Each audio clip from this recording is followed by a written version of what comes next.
നല്ല വചനം പേജിലൂടെ നാം പഠിച്ചുകൊണ്ടിരിക്കുന്ന രക്ഷാനഷ്ട സാധ്യതയ്ക്കുള്ള വേദപുസ്തകത്തിലെ വാക്യങ്ങളുടെ തുടർ പഠനമാണ് ഇപ്പോൾ നാം ചെയ്യുന്നത്. അതിന്റെ 16-ാമത്തെ എപ്പിസോഡ്. 15-ാമത്തെ എപ്പിസോഡിൽ താലന്തുകളുടെ ഉപമയെ സംബന്ധിച്ചാണ് നമ്മൾ പഠിച്ചത്.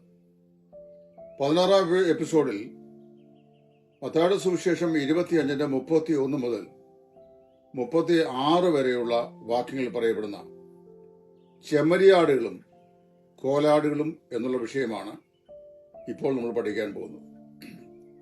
രക്ഷാനഷ്ടം ചൂണ്ടിക്കാണിച്ചുകൊണ്ട് രക്ഷാനഷ്ടം വിശ്വസിക്കുകയും പഠിപ്പിക്കുകയും ചെയ്യുന്ന ആളുകൾ പഠിപ്പിക്കുന്ന ഒരു വേദഭാഗമാണ് ഈ പറയപ്പെട്ട മത്തായി 25, 31 മുതൽ 46 ഉള്ള വാക്യങ്ങൾ. ഇവിടെ പറയപ്പെടുന്ന ന്യായവിധിയും വെളിപ്പാട് പുസ്തകം 20-ന്റെ 11 മുതൽ 15 വരെയുള്ള വാക്യങ്ങളിൽ പറയപ്പെടുന്ന ന്യായവിധിയും രണ്ടും ഒന്നാണെന്ന് തെറ്റിദ്ധരിച്ചിട്ട് പലരും ഈ വേദഭാഗം വ്യാഖ്യാനിക്കാറുണ്ട്. ലോകാന്ത്യത്തിൽ കർത്താവ് വരികയും ആദാമുള്ള സകല ജനത്തെയും കൂട്ടിവരുത്തുകയും അവരെ രണ്ടായി വിഭജിക്കുകയും ചെയ്തിട്ട് ഒരു കൂട്ടരെ നരകത്തിലേക്കും മറ്റൊരു കൂട്ടരെ സ്വർഗത്തിലേക്കും കൊണ്ടുപോകും.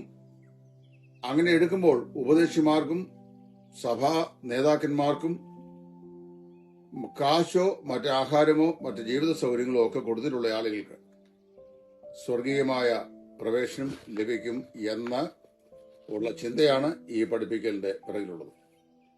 ഇതിന്റെ മറുപടി തിരുവചന അടിസ്ഥാനത്തിൽ പറയാനാണ് ഇപ്പോൾ ഞാൻ ആഗ്രഹിക്കുന്നത്. കൃപായുഗ രക്ഷ എന്ന് പറയുന്നത് പണം കൊടുത്തോ സഹായം ചെയ്തോ സൽപ്രവൃത്തി ചെയ്തിട്ടോ ഒരാൾക്ക് നേടാൻ കഴിയുന്ന ഒന്നല്ല. അത് കൃപയാൽ മാത്രം, വിശ്വാസത്താൽ മാത്രം, കർത്താവായ യേശു ക്രിസ്തുവിന്റെ ക്രൂശിലെ രക്തത്താൽ മാത്രം സാധിക്കുന്ന ഒരു കാര്യമാണ്. എഫേസ്യ ലേഖനം അതിന്റെ 2-ാം അധ്യായത്തിന്റെ 5-ാം വാക്യത്തിൽ പ്രവൃത്തിയാലല്ല കൃപയാലാണെന്ന് എത്രയും സ്പഷ്ടമായി അപ്പോസ്തലൻ പറഞ്ഞിട്ടുണ്ട്. ഈ കൃപായുഗം കഴിഞ്ഞ ശേഷം സഭ എടുക്കപ്പെടും. കർത്താവിന്റെ സന്നിധിയിലേക്ക് സഭ എടുക്കപ്പെടും. സഭ എടുക്കപ്പെട്ട ശേഷം മഹാപീഡനകാലം വരും. ഒരു 7 വർഷക്കാലത്തെ അത്യന്തം ഭയാനകമായിരിക്കുന്ന ഒരു മഹാപീഡനകാലത്തെ സംബന്ധിച്ച് വേദപുസ്തകം വ്യക്തമായി പഠിപ്പിക്കുന്നുണ്ട്. ആ മഹാപീഡന കാലം കഴിഞ്ഞിട്ട് 1000 ആണ്ട് വാഴ്ചയുണ്ടാകും. നമ്മുടെ കർത്താവായ യേശു ക്രിസ്തു അക്ഷരീകമായി ഈ ഭൂമിയിൽ രാജാവായി സിംഹാസനം സ്ഥാപിച്ച് ലോകത്തെ നീതിയിൽ ഭരിക്കുന്ന 1000 ആണ്ട് കാലത്തെ വാഴ്ചയുടെ വിവരണം ബൈബിളിൽ നമ്മൾ വായിക്കുന്നുണ്ട്. അതിനായി കർത്താവ് ഇറങ്ങി വരുന്നതിനെ കുറിച്ചാണ് മത്തായി 25-ന്റെ 31 മുതൽ 46 വരെയുള്ള വാക്കിൽ പറയപ്പെടുന്നു. ആ കാലത്ത് ലോകത്തിൽ ജീവനോടിരിക്കുന്ന ആളുകളെ, അതായത് ജാതികളെ കൂട്ടിവരുത്തി ന്യായം വിധിക്കും എന്ന് ഇവിടെ പറയുന്നു. അല്ലാതെ അത് വെളിപ്പാട് പുസ്തകം 20-ാം അധ്യായത്തിൽ പറയപ്പെടുന്ന ന്യായവിധിയല്ല. അത് അന്ത്യന്യായവിധി, അല്ലെങ്കിൽ ദുഷ്ടന്മാർക്ക് വേണ്ടി ദൈവം വെച്ചേക്കുന്ന ന്യായവിധി. ആ ന്യായവിധിയും ഇവിടെ മത്തായി 25-ൽ പറയുന്ന ഈ ന്യായവിധിയുമായി യാതൊരു പൊരുത്തമില്ലാതെ തന്നെയല്ല. അവ തമ്മിൽ ഏതാണ്ട് 1000 വർഷങ്ങളുടെ അന്തരമുണ്ട് താനും. അതുകൊണ്ട് എപ്പോഴും നമ്മൾ ദൈവവചനം പഠിക്കുമ്പോൾ വേദപുസ്തകത്തിന്റെ പാസേജിൽ പറയപ്പെടുന്ന പശ്ചാത്തലം എന്താണെന്ന് മനസ്സിലാക്കി ആ പശ്ചാത്തലത്തിന്റെ വിശദീകരണത്തിൽ വേണം കാര്യങ്ങളെ വിലയിരുത്തുവാനും പഠിക്കുവാനും. അല്ലെങ്കിൽ നമുക്ക് ഒരുപാട് തെറ്റുകൾ സംഭവിക്കാൻ സാധ്യതയുണ്ട്. ഇവിടെ പറയപ്പെട്ടിരിക്കുന്ന ഈ ന്യായവിധിയുടെ വിവരണത്തോട് നമ്മൾ ചേർത്ത് വെച്ച് വായിക്കേണ്ട വേദഭാഗമാണ് യോവേൽ പ്രവാചകന്റെ പുസ്തകം 3-ാം അധ്യായത്തിന്റെ 1 മുതൽ 4 വരെയുള്ള വാക്യങ്ങളും 11, 12 ഈ വാക്യങ്ങളും. ഇത് വായിച്ച് കേൾപ്പിക്കാനാണെങ്കിലും നമ്മൾ ഈ സമയബദ്ധമായിരിക്കുന്ന ഈ വീഡിയോയ്ക്കകത്ത് ഞാൻ അതിനായി മുതിരുന്നില്ല. നിങ്ങളത് വായിച്ചാൽ മതി. യോവേൽ 3-ന്റെ 1 മുതൽ 4 വരെ 11, 12 വാക്യങ്ങൾ. ഞാൻ യഹൂദയുടെയും യെരുശലേമിന്റെയും സ്ഥിതി മാറ്റുവാനുള്ള നാളുകളിലും കാലത്തിലും, ഞാൻ യഹൂദയുടെയും യെരുശലേമിന്റെയും സ്ഥിതി മാറ്റുവാനുള്ള കാലങ്ങളിലും നാളുകളിലും ഞാൻ സകല ജാതികളെയും കൂട്ടി യഹോശാഫാത്ത് താഴ്വരയിൽ ചിതമാറാക്കുകയും എന്റെ ജനനിമിത്തവും എന്റെ അവകാശമായ ഇസ്രായേൽ നിമിത്തവും അവരോട് വ്യവഹരിക്കുകയും ചെയ്യും. ജാതികൾ ഉണർന്ന് യഹോശാഫാത്ത് താഴ്വരയിലേക്ക് പുറപ്പെടട്ടെ. അവിടെ ഞാൻ ചുറ്റുമുള്ള സകല ജാതികളെയും ന്യായം വിധിക്കേണ്ടതിന് ഇരിക്കും എന്ന് യോവേൽ പ്രവാചകൻ എത്രയോ വർഷങ്ങൾക്ക് മുമ്പ് വിളിച്ചു പറഞ്ഞു. ഈ ന്യായവിധി എപ്പോഴാണെന്നും ആരെയെല്ലാമാണ് വിധിക്കേണ്ടത് എന്നും എന്തിനു വേണ്ടിയാണ് ന്യായം വിധിക്കുന്നത് എന്നും ഈ വാക്യാംശത്തിൽ വളരെ വ്യക്തമായി പറഞ്ഞിട്ടുണ്ട്. എപ്പോൾ ആണെന്ന് ചോദിച്ചാൽ ഇസ്രായേലിന്റെ സ്ഥിതി മാറ്റുവാനുള്ള കാലം. എപ്പോഴാണ് ദൈവം ഇസ്രായേലിന്റെ സ്ഥിതി മാറ്റുന്നത്? നമുക്കറിയാം, റോമാലേഖനം 11 അധ്യായത്തിന്റെ 26 മുതൽ വാക്കുകൾ വായിക്കുമ്പോൾ താഴോട്ട് ആ പാസേജ് മൊത്തം പറയുന്നത് ജാതികളുടെ പൂർണ്ണസംഖ്യ തികയുമ്പോഴും ഇസ്രായേലിന് അംശമായി കാഠിന്യം ഭവിച്ചിരിക്കുന്നു. എന്നാൽ ഒടുവിലായി ഇത് സംഭവിക്കും. ദൈവം തന്റെ ജനത്തിന്റെ സ്ഥിതി മാറ്റുമ്പോൾ അവിടെ അവരുടെ ശുദ്ധീകരണത്തിനായി വലിയ നീറുണ്ടാകും, വലിയൊരു നാഷണൽ റിപ്പൻഡൻസ് ഉണ്ടാകും, അവർ ദൈവസ്ഥനിലേക്ക് യഥാസ്ഥാനപ്പെടും എന്നെല്ലാം ദൈവത്തിന്റെ വചനം പറഞ്ഞിട്ടുണ്ട്. ഇസ്രായേൽ ജനത്തിന്റെ സ്ഥിതിക്ക് ദൈവം അക്ഷരികമായി മാറ്റം വരുത്തുന്ന സമയം എന്ന് പറയുന്നത് സഹസ്രാബ്ദ വാഴ്ചയുടെ ആരംഭത്തിലാണ്.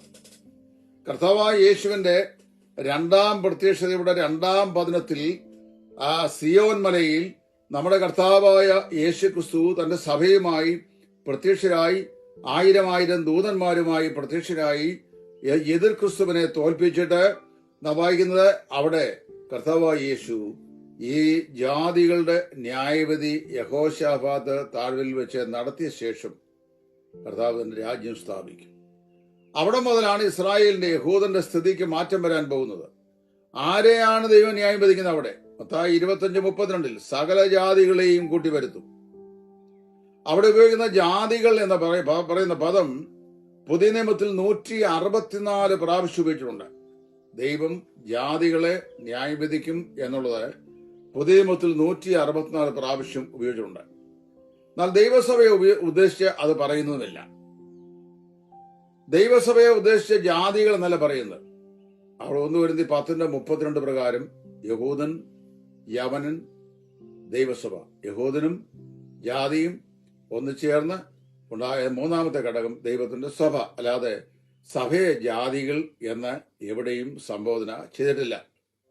ഇനി വേറൊരു കാര്യമുണ്ട്, മരിച്ചവരെ ജാതികൾ എന്ന് ഉപയോഗിക്കാറില്ല.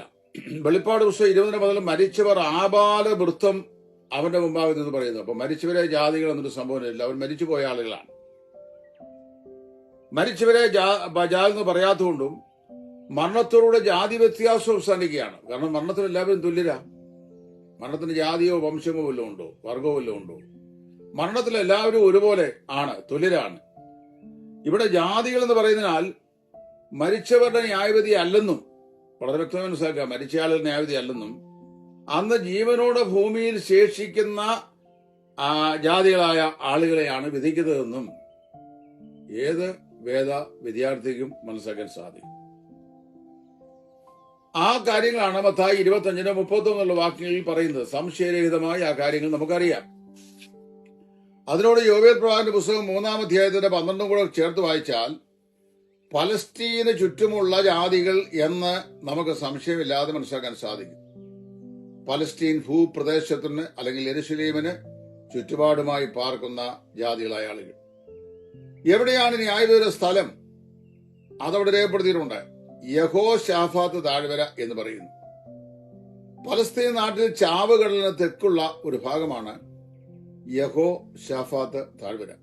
അതായത് പലസ്തീൻ നാട്ടിൽ ചാവുകടലിന് തെക്കുഭാഗത്തായി സ്ഥിതി ചെയ്യുന്ന യഹോശാഫാത്ത് താഴ്വര. അവിടെ കൂട്ടി ജനത്തെ ന്യായം വിധിക്കും. വെള്ളസിംഹാസന ന്യായവിധി ഈ ഭൂമിയിലാണെന്നോ ഈ ആകാശമണ്ഡലത്തിൽ എവിടെ വെച്ചാണെന്നോ പറഞ്ഞിട്ടില്ല. അന്ത്യകാലത്ത് സിംഹാസനം സ്ഥാപിക്കുന്ന അവിടുന്ന് അത് എവിടെയാണെന്ന് നമുക്കറിയാൻ വയ്യ. ഭാവികാല സംഭവ അനുക്രമണികയിൽ നമുക്ക് വ്യക്തമായി ഇന്നതുപോലെയാണ് എന്ന് പറയാൻ കഴിയാത്ത പല കാര്യങ്ങളുമുണ്ട്. അപ്പോൾ ചിലർ എഴുന്നേറ്റ് ഇങ്ങനെയാണ്, ഇതിനപ്പുറത്ത് വേറെ വ്യാഖ്യാനം എന്ന് പറഞ്ഞു കഴിഞ്ഞാൽ ഭാവി തത്വശാസ്ത്രത്തിന്റെ പല മേഖലകളും എങ്ങനെയാണെന്ന് തെളിവായി പ്രസ്താവിച്ചില്ലായാൽ ഓരോരുത്തരും അവരുടെ പ്രവചന പഠനത്തിന്റെ വ്യാഖ്യാന വശങ്ങളെ അവതരിപ്പിക്കുക ചെയ്യുന്നത്. എങ്ങനെയാണെന്ന് കൃത്യമായി പറഞ്ഞില്ല. ഇനി ഇവിടെ ഇവരെ ന്യായം വിധിക്കുന്നതിന്റെ കാരണം പറഞ്ഞിട്ടുണ്ട്. ന്യായം വിധിക്കപ്പെടുന്നത് പലസ്തീന് ചുറ്റുമുള്ള ജാതികളാണ്. ഈ ന്യായവിധിയുടെ സിംഹാസനം സ്ഥാപിക്കപ്പെടുന്നത് പലസ്തീന് ചാവുകളിന് തെക്കുഭാഗത്തുള്ള യഹോശാപാത്ത് താഴ്വരയിലാണ് ന്യായം വിധിക്കുന്നതിന്റെ കാരണം.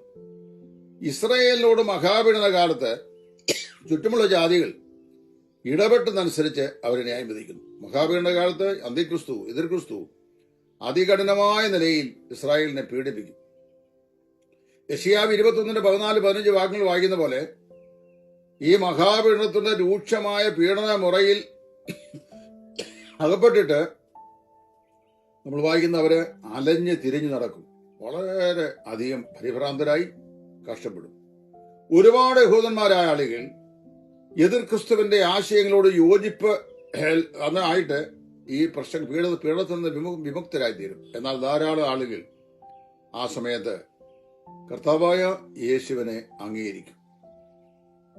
കർത്താവിനെ അംഗീകരിക്കുകയും മാത്രമല്ല, യഹൂദന്മാരായ ആളുകൾ അലഞ്ഞു തിരിഞ്ഞ് നടക്കുമ്പോൾ ശത്രുവിന്റെ പീഡനത്തിന്റെ കാലഘട്ടങ്ങളിൽ അവരോട് അവർ യോഗ്യമായി ഇടപെടുകയും അവരോട് ആദരവ് കാണിക്കുകയും അവരെ സ്നേഹിക്കുകയും കരുതുകയും അവർക്ക് സഹായങ്ങൾ ചെയ്യുകയും അവരുടെ പീഡനത്തിൽ ഒരു ഭാഗവാക്കുകളായി മാറുകയും ചെയ്യും.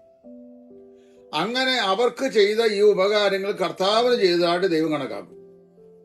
അവർ നേരിട്ട് വാസ്തവത്തിൽ ഇത് ചെയ്യുന്ന കർത്താവിനെ നമുക്കറിയാൻ വയ്യാതെ അവർ മെസ്സിയെ അംഗീകരിച്ചിട്ടില്ലല്ലോ. പക്ഷെ അവർ ഈ യഹൂദന്മാരോട് ചെയ്തത് ദൈവത്തിന്റെ പ്രത്യേകമായ ജനതതി എന്ന നിലയിൽ അവർക്ക് ചെയ്തത് കർത്താവിന് വേണ്ടി ചെയ്തതാണ്, അല്ലെങ്കിൽ കർത്താവിനോട് ചെയ്തതാണെന്ന് അവർ മനസ്സിലാക്കും. അവർ അങ്ങനെ ചിന്തിച്ചുകൊണ്ടല്ല അത് ചെയ്തത്. എങ്കിലും ഇവിടെ പറയപ്പെടുന്ന ന്യായവിധി ആ അടിസ്ഥാനത്തിലാണ്. കൃപാകാലത്തെ നാം കർത്താവിന്റെ നാമത്തിൽ ചെയ്യുന്ന എന്തായാലും കർത്താവിന് ചെയ്യുന്നതാണെന്ന് നമുക്കറിയാം. ഈ കൃപാകാലഘട്ടത്തിൽ നമ്മൾ കർത്താവിന് വേണ്ടി എന്ത് ചെയ്താലും കർത്താവിന് ചെയ്യുന്നതാണെന്ന് അറിയാം. മറ്റുള്ളവർക്ക് ഒരു പക്ഷേ അത് അറിഞ്ഞുകൂടാ. ഇവിടെ മനുഷ്യപുത്രൻ, രാജാവ് എന്നിങ്ങനെയുള്ള പദപ്രയോഗങ്ങൾ ആവർത്തിച്ച് വരുന്നതുകൊണ്ട് ഇതെല്ലാം യഹൂദ ബന്ധത്തിലാണ് ഇവിടെ പറയപ്പെട്ടിരിക്കുന്നത് എന്ന് കാണുവാൻ കഴിയുന്നു. കർത്താവായ യേശു യഹൂദന്മാരുടെ മെസ്സിയായി രാജ്യം സ്ഥാപിക്കുവാൻ ഇറങ്ങി വരുമ്പോഴും ആണ് അതിന് തൊട്ടു മുമ്പ്, അതായത് സഹസ്രാബ്ദ ആഴ്ച അല്ലെങ്കിൽ സഹസ്രാബ്ദ ആണ്ട് ആരംഭിക്കുന്നതിന് തൊട്ടു മുമ്പ് പലസ്തീന്റെ അടുത്തുള്ള ചാവുകളുടെ തെക്കുഭാഗത്തായി സ്ഥിതി ചെയ്യുന്ന യഹോശാഫാത്ത് താഴ്വരയിൽ തന്റെ സിംഹാസനം സ്ഥാപിക്കും. സിംഹാസനത്തെ തേജസ്സിന്റെ സിംഹാസനം എന്നാണ് പറയപ്പെടുന്നത്. ഈ സിംഹാസനത്തിൽ വെച്ച് അവന് ഇസ്രായേലിനെ ഉപദ്രവിച്ചവരെയും ഇസ്രായേലിനെ ആദരിച്ചവരുമായ ചുറ്റുപാടുള്ള ജാതികളെ രണ്ടു കൂട്ടമായി തിരിച്ചിട്ട് അതിൽ ഇസ്രായേലിന് സഹായങ്ങൾ ചെയ്യുകയും അവരുടെ പീഡനത്തിൽ അവരെ ആശ്വസിപ്പിക്കുകയും ചെയ്തവരോട് അവർ ചെയ്ത പ്രവൃത്തി കർത്താവിനോട് ചെയ്ത പ്രവൃത്തിയായി കർത്താവ് കണക്കാക്കി, എന്റെ പിതാവിനാൽ അനുഗ്രഹിക്കപ്പെട്ടവരെ നിങ്ങൾക്കായി ഒരുക്കിയിട്ടുള്ള പിതാവിന്റെ രാജ്യത്തിൽ അവകാശമാക്കൊള്ളുവീൻ എന്ന് പറയും. മറ്റുള്ളവരെ എന്ത് ചെയ്യും? ഏറ്റവും പുറത്തുള്ള ഇരുട്ടിന്റെ അധികാരത്തിലേക്ക് തള്ളിയിടും എന്ന് പറഞ്ഞാൽ അതും അവിടെ വെച്ച് തന്നെ അക്ഷരീയമായി സംഭവിക്കുന്നതല്ല. കാരണം അങ്ങനെ തിരിച്ച് ന്യായം വിധിച്ച ശേഷവും ആ ന്യായവിധിയില് ഈ വലത്തുള്ളവരോട്, ഇടയൻ ചെമ്മരിയാടിലെയും കോലാടുകളെയും നമ്മൾ പ്രവർത്തിക്കുന്ന പോലെ വലത്തുള്ളവരോട് അവർ സഹസ്രാബ്ദ രാജ്യത്തിലേക്ക് പ്രവേശിക്കാനുള്ള ആശീർവാദം അവർക്ക് നൽകുകയും ഇടത്തുള്ളവരോട് നിങ്ങൾ ശപിക്കപ്പെട്ടവരാണെന്ന് പറയുകയും അവരുടെ ന്യായവിധി സ്ഥിരീകരിക്കുകയും ചെയ്യും. അവരെ ജീവിച്ചു മരിക്കും. അവർ ജീവിച്ച് മരിച്ച ശേഷം 1000 ആണ്ട് കഴിഞ്ഞ് ഉയർത്തെഴുന്നേറ്റിട്ട് സഹസ്രാബ്ദ അന്ത്യത്തിലുള്ള ന്യായവിധിയിൽ അവര് എന്ത് ചെയ്യും? ശേഷം ശിക്ഷായോഗ്യരായ ആളുകളുടെ കൂടെ എണ്ണപ്പെട്ടവരായി നരകത്തിയിലേക്ക് എറിയപ്പെടും. അല്ലാതെ ഇവിടെ വെച്ച് യഹോശാഫാത്ത് താഴ്വരയിൽ വെച്ച് തന്നെ അവരെ ന്യായം വിധിച്ചിട്ട് പച്ചയ്ക്ക് അവരെ നരകത്തിലേക്ക് എറിയുന്നൊന്നും വ്യാഖ്യാനിച്ചുള്ള കാര്യം അങ്ങനെയൊന്നും ദൈവം ചെയ്യുകയില്ല. ന്യായവിധി അവിടെ സംഭവിക്കുന്നു, എന്നാൽ ഇങ്ങനെയാണ് സംഭവിക്കുന്നത്. അപ്പോൾ ഇവിടെ പറയപ്പെടുന്ന ഈ വിവരണം, ഈ ചെമ്മരിയാടുകളെയും കോലാടുകളെയും സംബന്ധിച്ചുള്ള ഈ വിവരണം യാതൊരു പ്രകാരത്തിലും നമ്മുടെ രക്ഷാനഷ്ടത്തെക്കുറിച്ചോ രക്ഷയുടെ സ്വരതയെക്കുറിച്ചോ പറയുന്ന കാര്യമല്ല. അത് മഹാപീഡന അന്ത്യത്തിൽ യഹോശാഫാത്ത് താഴ്വരയിൽ വെച്ച് കർത്താവായ യേശു ക്രിസ്തു തന്റെ ഈ പലസ്തീന് ചുറ്റുപാടുമായിട്ടുള്ള ജാതികൾ ഇസ്രായേൽ ജനത്തോട് ഏർപ്പെട്ട ഏർപ്പെടലിന് അനുസരണമായ നിലയിൽ നന്മയോ തിന്മയോ എന്ന് വെച്ച് അവരുടെ പ്രവൃത്തിക്കൊത്ത് ചെയ്യുന്ന ന്യായവിധിയാണ്. കൃപാകാലഘട്ടത്തിൽ അങ്ങനെ ഒരു ന്യായവിധിയെക്കുറിച്ച് നമ്മൾ വായിക്കുന്നില്ല. അതുകൊണ്ട് ഈ വേദഭാഗം വെച്ചുകൊണ്ട് രക്ഷ നഷ്ടപ്പെടും എന്ന് ആരെങ്കിലും വ്യാഖ്യാനിക്കുകയോ പഠിപ്പിക്കുകയോ ചെയ്താൽ അത് ഈ പറയപ്പെട്ട പാസേജ് എന്താ സംസാരിക്കുന്നത്, അവിടുത്തെ വിഷയം എന്താണ് എന്ന് ഉള്ള അജ്ഞത കൊണ്ട് ഇത്യാദി വിഷയങ്ങൾ പറയുന്നല്ലാതെ മറ്റു യാതൊന്നും ഇല്ല എന്ന് സ്നേഹബുദ്ധിയ എന്റെ ബഹുമാനരായ ശ്രോതാക്കളെ ദൈവസ്നേഹത്തിൽ ഓർപ്പിക്കുന്നു. നിങ്ങൾക്കുള്ള സംശയങ്ങൾക്ക് വീണ്ടും ചോദിക്കാവുന്നതാണ്. മറുപടി ഞങ്ങൾ നൽകും. ദൈവം നിങ്ങളെ അനുഗ്രഹിക്കട്ടെ.